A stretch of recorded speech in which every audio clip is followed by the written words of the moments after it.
Hello दोस्तों, the ज्ञान point YouTube channel में आपका स्वागत है। आज मैं आपको घटना चक्र जो सामान्य भूगोल है और जो भारत से जुड़े हुए जितने भी आपको भूगोल के सारे क्वेश्चंस आपको आज करवाए जाएंगे। और ये एक जो है बहुत महा सीरीज है जो कि आपको कहीं ना कहीं बहुत ही ज़्यादा फायदा देगा। अगर आप हमारे वीडियो पे नए हो तो चैनल को सब्सक्राइब करिए, वीडियो को लाइक करिएगा, शेयर करिएगा। पहले वीडियो को देख लीजिएगा तब लाइक शेयर करिएगा। और सबसे बड़ी बात है कि आज ये स्पेशल आप ही लोगों के लिए बनाया जा रहा है, क्योंकि मुझे पता है कि सारे कुछ ना कुछ तो आप लोग पढ़े ही होंगे।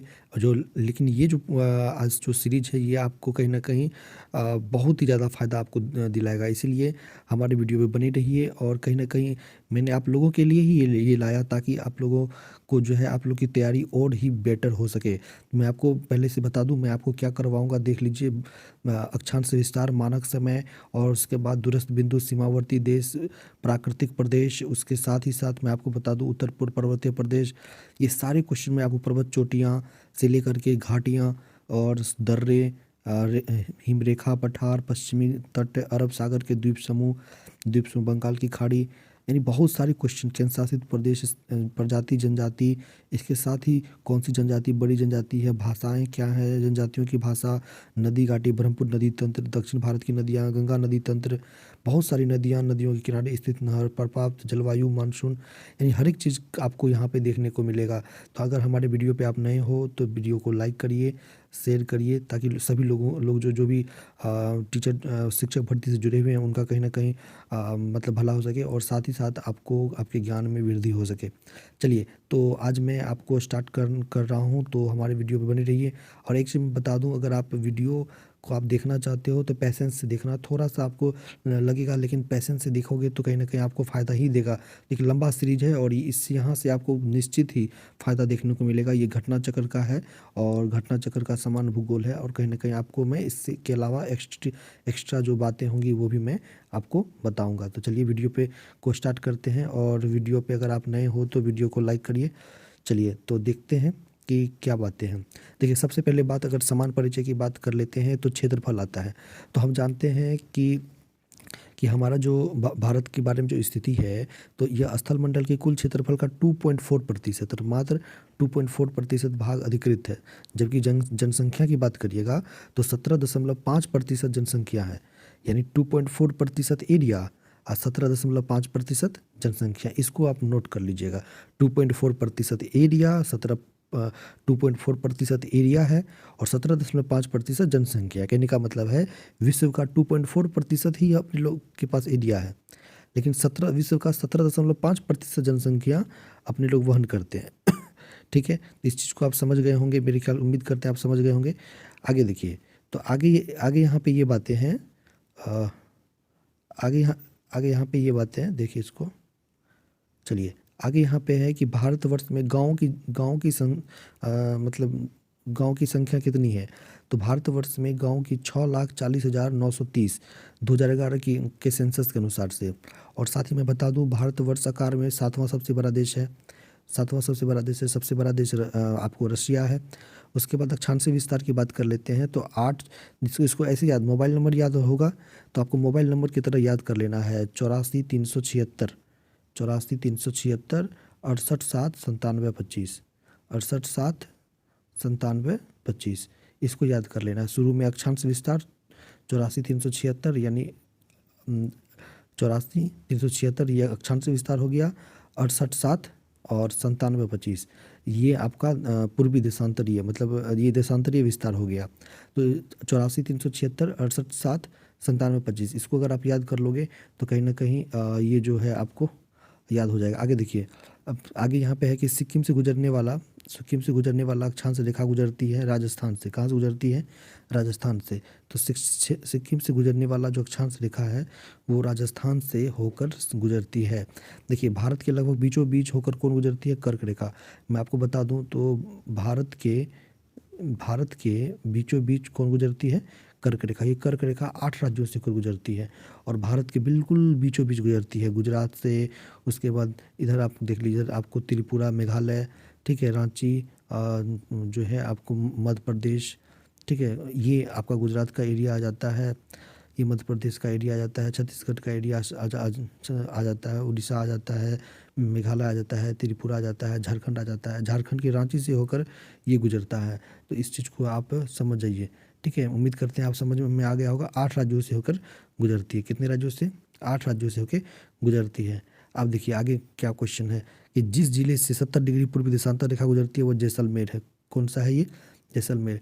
अब भारत और कर्क रेखा की बात कर लेते हैं। तो आप यहाँ पे देखिए, भारत और कर्क रेखा की बात कर लेते हैं।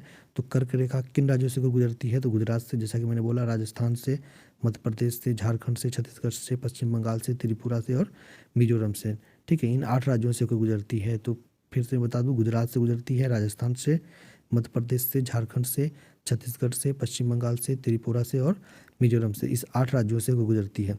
भारत की कर्क रेखा गुजरती है 8 राज्यों से। कितने राज्यों से? तो 8 राज्यों से होकर ये कर्क रेखा गुजरती है। अगरतला, गांधीनगर, जबलपुर, उज्जैन में से कर्क रेखा सबसे निकटतम दूरी पर स्थित है गांधीनगर। गुजरात के गांधीनगर ये सबसे नज़दीक है, मतलब कर्क रेखा के सबसे नज़दीक है, ठीक है। ये कर्क रेखा है ना, ये कर्क रेखा के सबसे नज़दीक है। तो यहाँ पे मैं बता दूँ, यहाँ पे आपको यहाँ पे मैं आपको बता देता हूँ। तो 8 राज्यों से होकर गुजरती है। 8 राज्यों में यहाँ पे गुजरात हो गया, ठीक। उसके बाद राजस्थान हो गया, कुछ एरिया राजस्थान का ले लेता है, फिर मध्य प्रदेश का ले लिया, फिर उसके बाद अगर बात कर लें छत्तीसगढ़ का ले लिया, फिर बात कर लेते हैं झारखंड का ले लिया, फिर वेस्ट बंगाल ले लिया, मेघालय ले लिया और त्रिपुरा ले लिया।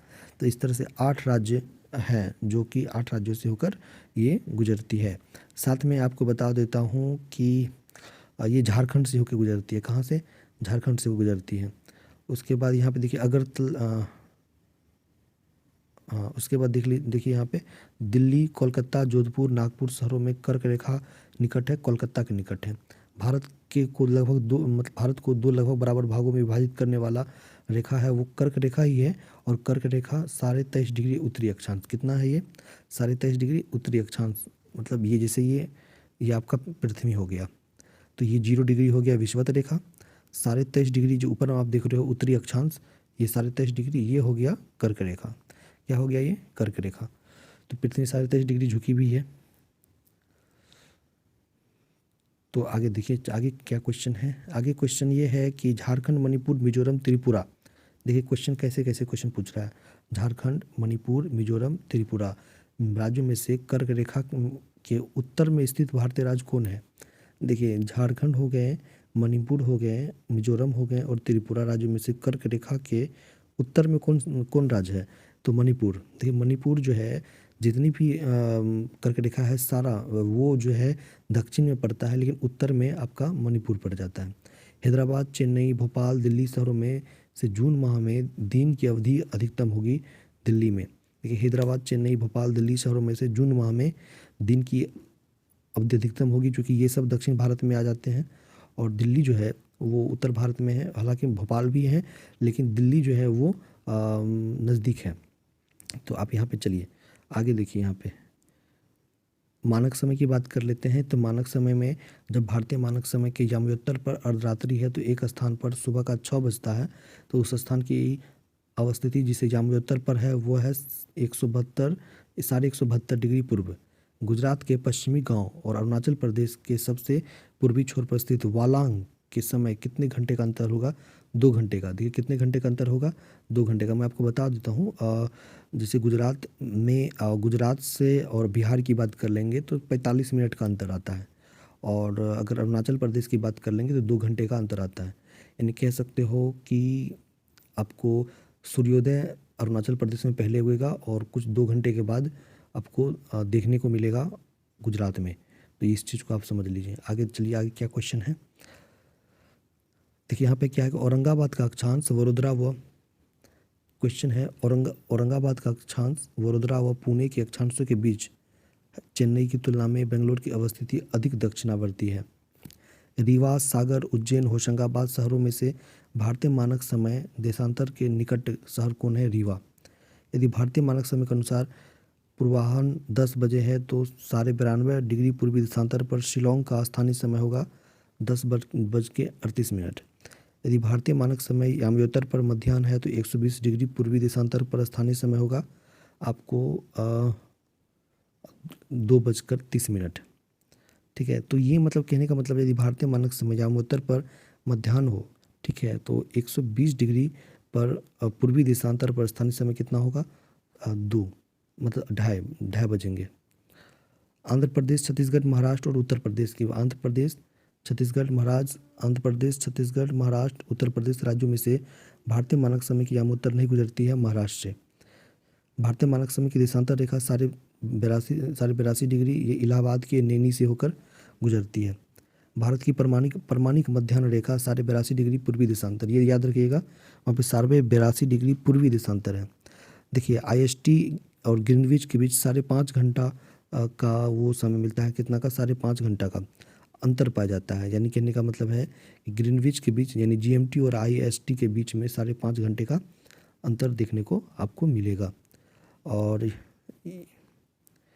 यदि अरुणाचल प्रदेश के तीरप में सूर्योदय 5 बजे हैं तो गुजरात में के कंडला एक बंदरगाह है और वहाँ पे कितने बजेंगे? 7 बजे सुबह होंगे। कहने का मतलब ये है कि 2 घंटे का अंतर आता है अरुणाचल प्रदेश और गुजरात में। तो अगर 5 बजे हैं तो यहाँ पे 7 बजेंगे। आगे चलते हैं दूरस्थ बिंदु, यानी अब इस पॉइंट पे चलते हैं। थोड़ा मैं कलर चेंज कर लेता हूँ। हाँ, ओके। भारत का सॉरी, कलर नहीं हुआ चेंज। ओके। चलिए, भारत का सुदूरस्थ दक्षिण बिंदु इंदिरा पॉइंट क्या है? इंदिरा पॉइंट, देखिए एक इंदिरा पॉइंट है और एक इंदिरा कॉल है। तो इंदिरा कॉल हो गया उत्तरी पॉइंट। तो भारत का दक्षिणतम बिंदु है बड़ा निकोबार, ग्रेट निकोबार में। भारत के राज्यों में सबसे पूर्वी और सबसे पश्चिमी राज्य को इंगित करता है। तो पूर्वी अरुणाचल प्रदेश और पश्चिमी गुजरात। भारत का सुदूर पश्चिम का बिंदु 68.7 पूर्व और एक गौरमाता है गुजरात में। मैंने बोला ना कि मोबाइल नंबर याद कर लेना है, 68.7 97 25, ठीक है। और ये याद कर लेना आप लोग को। आगे चलिए, सीमावर्ती देश की बात कर लेते हैं। तो सीमावर्ती देश में आपके ये देश हैं, सीमावर्ती देश की बात कर लेते हैं। कौन कौन से देश सीमावर्ती देश में आते हैं? देखिए, असम, भूटान, बांग्लादेश की सीमाओं से लगा हुआ है, चलिए सही है।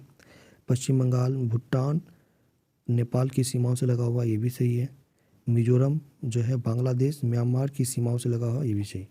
मेघालय, त्रिपुरा, मणिपुर, मिजोरम राज्यों में से वह राज्य जिसकी सीमा बांग्लादेश से नहीं मिलती है, मणिपुर। देखिए, बांग्लादेश से घिरा हुआ है ये है। तो अगर बात कर ले, मेघालय भी है, त्रिपुरा तो है ही, मिजोरम भी है, तो मणिपुर जो है नहीं है। इसीलिए एक क्वेश्चन था ना कि कर्क रेखा के उत्तर में कौन सा है, तो मणिपुर है। बांग्लादेश की सीमा से लगे भारत के राज्य कौन है? यानी बांग्लादेश की सीमा से लगे भारत के अगर राज्य की बात करेंगे तो मेघालय है, जैसा कि आप ऊपर में देख चुके हो।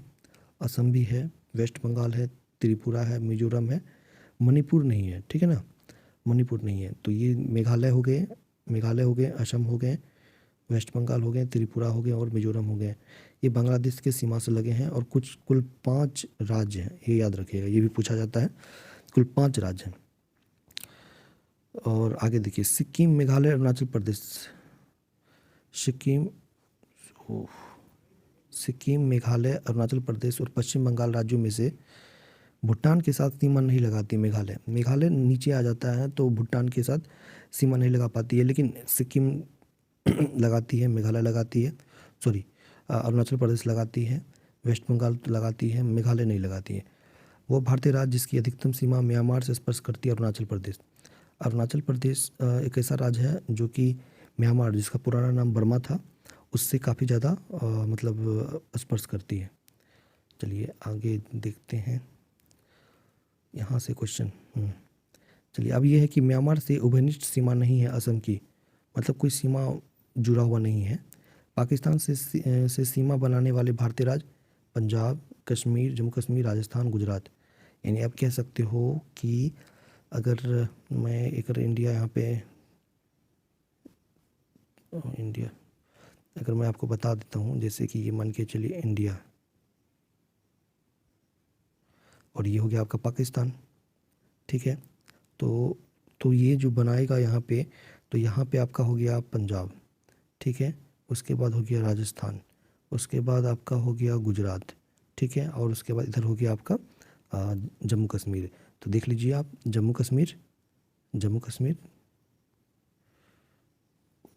देखिए यहाँ पे जम्मू कश्मीर, उसके बाद पंजाब, उसके बाद राजस्थान, उसके बाद ये हो गया आपका गुजरात। क्या हो गया? ये हो गया गुजरात, ठीक है। तो जम्मू कश्मीर हो गया, पंजाब हो गया, राजस्थान हो गया, गुजरात हो गया, ये पाकिस्तान से सटा हुआ है। चलिए, नेपाल के पड़ोसी भारतीय राज्य कौन कौन से हैं? नेपाल के पड़ोसी भारतीय राज्य तो उत्तराखंड, उत्तर प्रदेश, बिहार। कौन कौन? उत्तराखंड है, उत्तर प्रदेश है और बिहार है। भारत के साथ सबसे लंबी स्थलीय सीमा बांग्लादेश की है, लमसम में 4096 किलोमीटर। कितना? 4096 किलोमीटर के आसपास ये आपको देखने को मिलेगी, सबसे लंबी सीमा लगाती है। तो असम, नागालैंड, मेघालय व मिजोरम राज्यों में से बांग्लादेश से अपनी सीमा नहीं बनाने वाला राज्य नागालैंड। नागालैंड भी जो है उससे सीमा नहीं बनाती है, और खास और एक मणिपुर भी। कौन? एक मणिपुर भी नहीं बनाती है। भारत और पाकिस्तान के बीच सीमा निर्धारित की गई रेड क्लिफ द्वारा, सर जे रेड क्लिफ के द्वारा निर्धारित की गई है। डूरंट लाइन जो है भारत अफगानिस्तान के बीच है। भारत पाकिस्तान के बीच मध्य सीमा रेखा एक उदाहरण है प्रवर्ती सीमा का। भारत और चीन की उत्तर पूर्वी सीमा का सीमांकन करने वाला था मैकमोहन, यानी भारत और चीन के बीच मैकमोहन। भारत और पाकिस्तान के बीच रेड क्लिफ, ये याद रखना है। और भारत और अफगानिस्तान के बीच जो है डूरंट लाइन। भारत श्रृंखला से अलग होता है पाक जल मरुमध्य। कौन अलग होता है? पाक जल मरुमध्य, पाक जल मरुमध्य। फिर से समझिए, भारत श्रीलंका पाक जल मरुमध्य, भारत श्रीलंका पाक जल मरुमध्य। ठीक है। नेपाल, भूटान, चीन की सीमाओं से मिलने वाले भारतीय राज्य सिक्किम। नेपाल, भूटान, चीन की सीमाओं से मिलने वाले राज्य सिक्किम। तीन तरफ से अंतर्राष्ट्रीय सीमाओं से घिरा हुआ है त्रिपुरा। त्रिपुरा जो है तीन तरफ से अंतर्राष्ट्रीय सीमा से घिरा हुआ है। तो चलिए, ये आपका हो गया। आप चलते हैं भौतिक विभाजन। अगर भौतिक विभाजन की बात कर लेते हैं तो चलिए देखिए, भारत से उपबंध पुराचंबकीय परिणामों से संकेत मिलते हैं कि भूतकाल में भारतीय स्थलपिंड सरका है उत्तर की ओर। देखिए, हम जानते हैं, हम आपको बता देते हैं।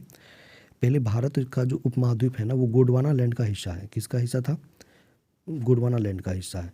कहा जाता है कि जैसे कि ये वाला जो हिस्सा आप देख रहे हो, सॉरी,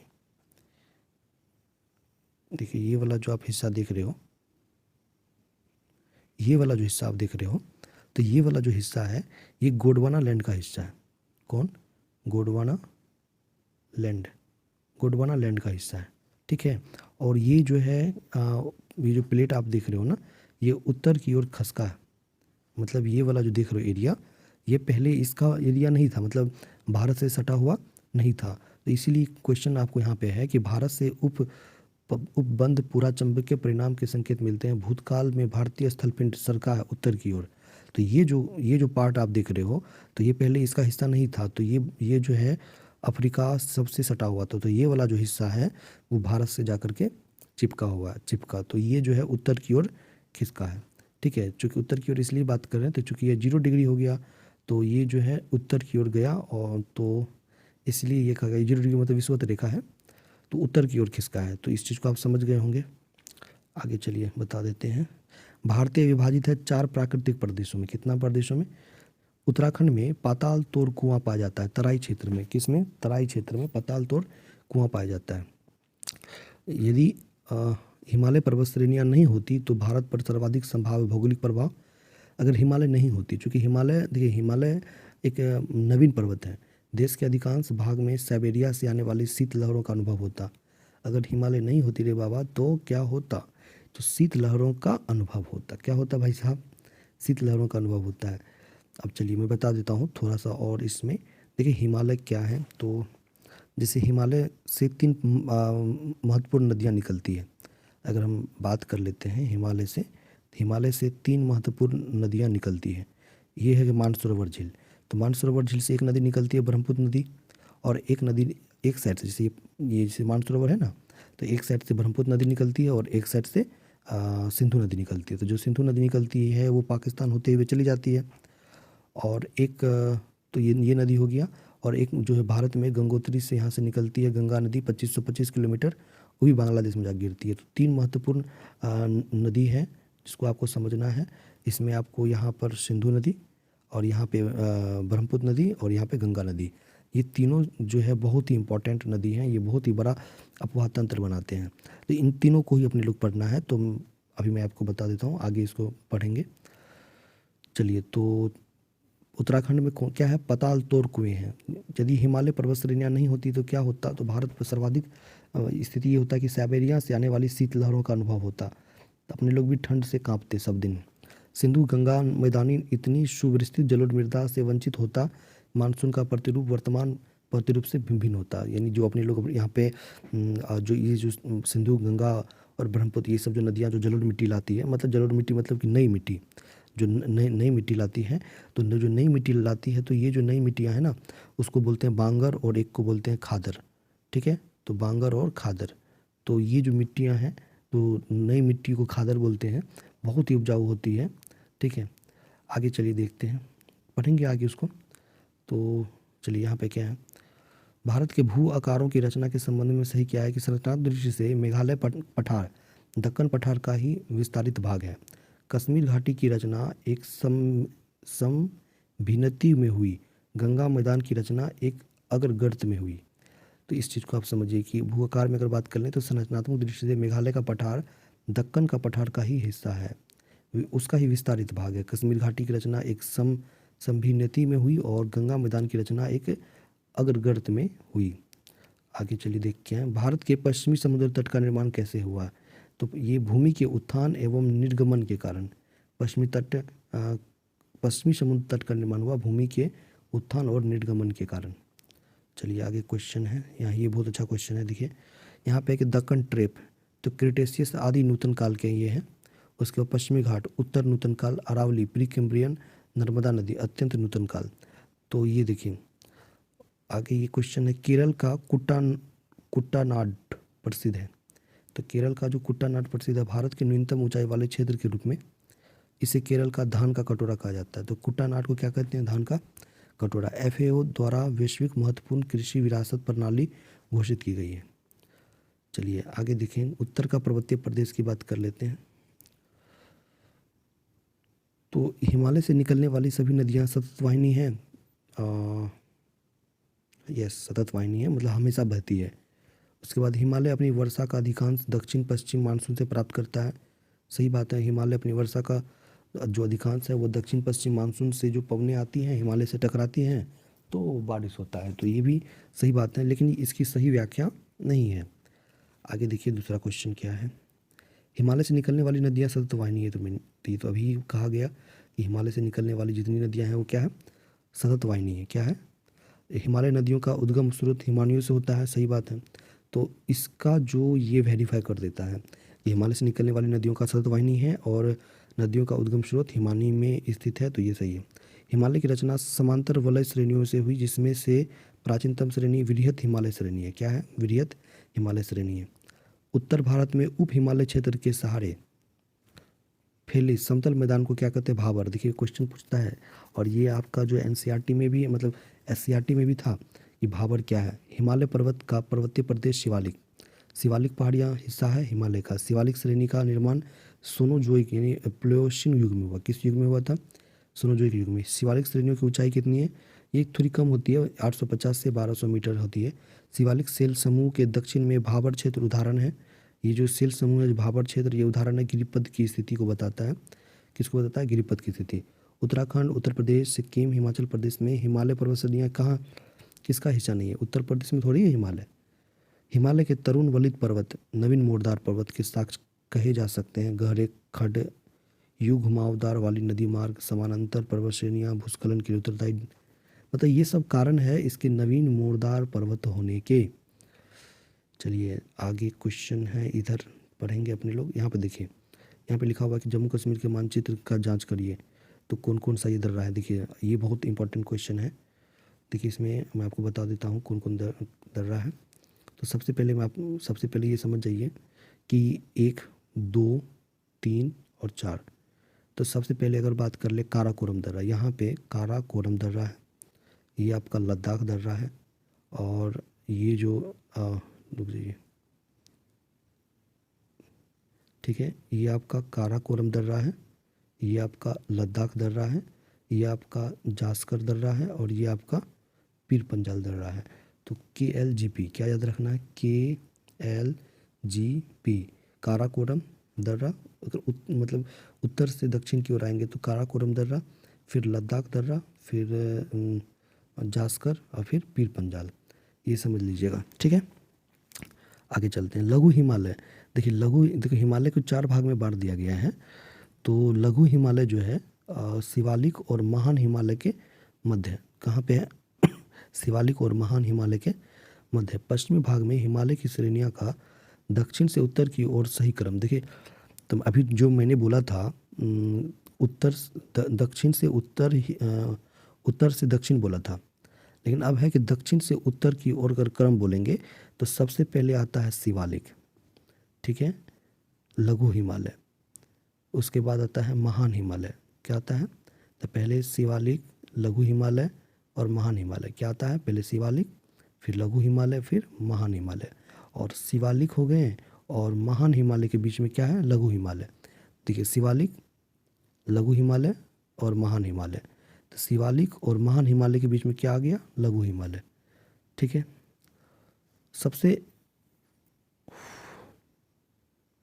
सबसे नवीन पर्वत शिवालिक है। क्या है? शिवालिक। दक्षिण भारत की नवीनतम चट्टान प्रणाली गोंडवाना। उच्चावच आकृति का दक्षिण से उत्तर की ओर बढ़ता सही क्रम, पहले धौलाधर, फिर जास्कर, फिर लद्दाख, फिर काराकोरम। ये दक्षिण से उत्तर है। फिर देखिए ये पहले उत्तर से दक्षिण की बात कर रहे थे, दक्षिण से उत्तर में पहले धौलाधर, फिर जास्कर, फिर लद्दाख, फिर काराकोरम, ठीक है। पहले क्या था? KLGP था, तो भी पीर पंजाल। तो पीर पंजाल में ये धौलाधर और पीर पंजाल एक ही मतलब धौलाधर पीर पंजाल में ही है। अब देखिए हिमालय, अब देखिए यहाँ पे क्वेश्चन क्या है। हिमालय में उत्तर दिशा की ओर क्रम वाली पर्वत श्रेणी कौन है? पहले पीर पंजाल, फिर जास्कर, लद्दाख और फिर काराकोरम, ठीक है। तो जूम कर लेते हैं। देखिए हिमालय से पूर्व से पश्चिम की ओर पर्वत शिखर का क्रम, पूर्व से पश्चिम मतलब कहने का मतलब है कि अरुणाचल प्रदेश तरफ से आओगे ना, यानी तो यहाँ से अरुणाचल प्रदेश से आओगे तो इस होके हिमालय का विस्तार है। तो पहले है कंचनजंगा, क्या है, उसके बाद एवरेस्ट, उसके बाद अन्नपूर्णा, उसके बाद धौलागिरी। तो पहले कंचनजंगा, एवरेस्ट, अन्नपूर्णा और धौलागिरी, पूर्व से पश्चिम।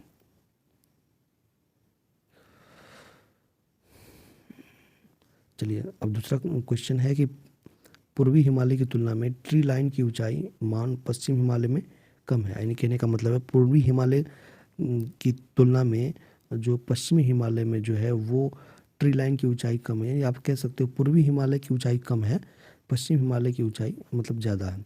हिमालय की पहाड़ी श्रृंखला में ऊंचाई के साथ साथ इन कारणों से वनस्पति परिवर्तन होता है। तो तापमान में गिरावट, सिंपल सी बात है कि तापमान में गिरावट, वर्षा में बदलाव, मिट्टी का अनुपजाऊ होना, इसके कारण परिवर्तन होता है। उत्पत्ति की दृष्टि से सबसे नवीनतम पर्वत कौन है? हिमालय, पटकाई श्रेणी। कौन श्रेणी? हिमालय की पटकाई श्रेणी। उसके बाद है नागालैंड, त्रिपुरा, मणिपुर, मिजोरम राज्यों में से पटकाई पहाड़ियाँ में संलग्न नहीं है त्रिपुरा। पीर पंजाल श्रेणी पाई जाती है, तो ये पीर पंजाल श्रेणी आपको जम्मू कश्मीर में पाई जाएगी। कहाँ पाई जाएगी? जम्मू कश्मीर में। कश्मीर घाटी स्थित है वृहत हिमालय और पीर पंजाल श्रेणियों के मध्य। अक्साई चीन, लद्दाख का भाग है। पश्चिम हिमालय संसाधन प्रदेश में प्रमुख संसाधन वन है। ग्रेट हिमालय 8,850, पहले 8,848 मीटर ये था, लेकिन अब 8,850 ये बताया गया। हिमाचल पर्यायवाची है वो मध्य हिमालय का। किसका? तो ये मध्य हिमालय का पर्यायवाची है। तो मैं उम्मीद करता हूँ कि मैं आपको ये कुछ क्वेश्चंस मैंने आपको बताया वो आपको अच्छा लगा होगा। अगर आप लोग बोलोगे तो आगे और मैं सीरीज को अगली सीरीज में इसको मैं जोड़ दूँगा। चैनल पे अगर वीडियो पे आप नए हो तो वीडियो को लाइक करिए, शेयर करिए, सब्सक्राइब प्लीज़ कर दीजिए ताकि आपको नया नया अपडेट मिलता रहे और मैं आपको अच्छे अच्छे कंटेंट मैं आपको देता रहूं। चलिए धन्यवाद, जय हिंद।